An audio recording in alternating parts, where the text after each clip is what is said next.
بسم الله الرحمن الرحيم اقرأ باسم ربك الذي خلق خلق الإنسان من علق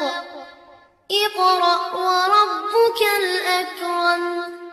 الذي علم بالقلم علم الإنسان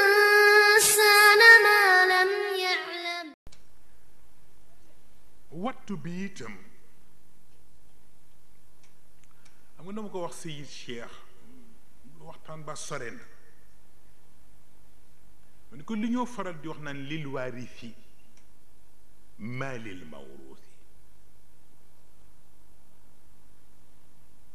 ma ne ko xañ ne dëgg la waaye foog ñu poser une question mooy man huwa al mawruus maanaam ku donnu nit ñu jox la la mu amoon mais ki nga foog ñu laaj ki nga donn mooy kan ba xam lu mu amoon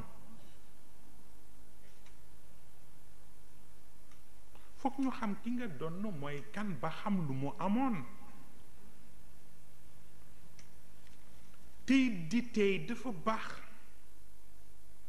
bu ngeen déggee ma wax leen ko gis nga nit ñi dañuy def yu garaaw man ci gannaaw war na mat léegi fukki at ak lu topp dama ñëw fekk suñu Cheikh ci benn xaal gis ko muy yëngal bopp bi rek ma ne waaw lu xew sang ma ne baat ba jibaat na ma ne ko baat bu jibaat ci nan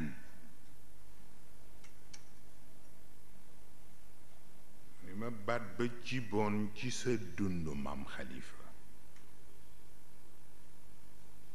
dafa jibaat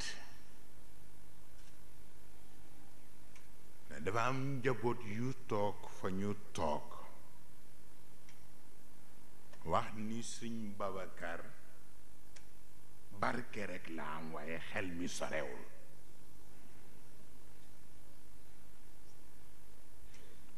mu ni baat ba nag mag a ko déggaat beneen njaboot wax ko ci man yow nag indi kurusam ni ma yeesal ma ndax diwoo ma mayoon werdekat waaye baat bi jib man laan damay werdati werdam werdu wu ma jox waa baat ba jibaat na mu ni ko baat bi ban baat jib mu ni Cheikh Tidiane bayre rek la am bay amul xalaat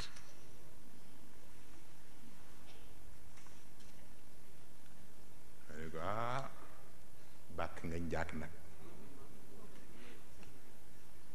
parce que afnaytu asbab alxayaati dirasatan wa balawtu kulla wasaili alirfani wa qad intaha kullun li xallin waxidin min an utalibahu bi kulli amani ma ni ko qutbi abal abbasi yabna muhammadin yaa akrama al afraadi wal ayaani gis nga abiyaat yooyu du abiyaat shaariya déedéet du abiyaat shaariya dafa dugg ci cadre qadamaya haataani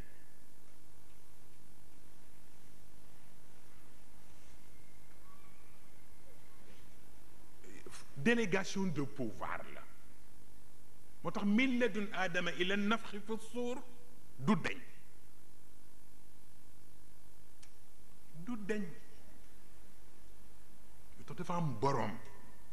mu tax jaxase yu bokkul baaxul